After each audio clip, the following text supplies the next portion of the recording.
मुख्यमंत्री देवेंद्र फडणवीस यांचं अहिल्यानगर शहरात आगमन झालंय। मुख्यमंत्री फडणवीस हे अहिल्यानगर पोलीस मुख्यालय येथे येताच त्यांचं स्वागत करण्यात आलं।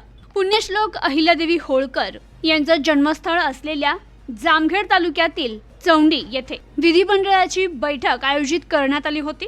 या बैठकीला मुख्यमंत्री देवेंद्र फडणवीस यांची उपस्थिती होती। तर ही बैठक संपल्यानंतर मुख्यमंत्री देवेंद्र फडणवीस हे जामखेडहून नगरकडे रवाना झाले। अहिल्यानगरमध्ये त्यांचं आगमन झाल्यानंतर जिल्हा पोलीस मुख्यालय या ठिकाणी त्यांचं स्वागत करण्यात आलंय।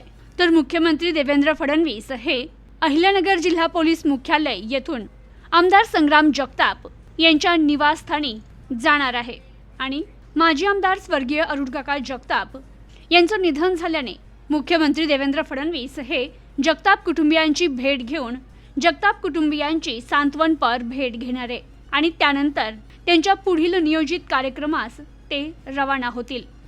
Bureau report, news today 24, Ahilyanagar.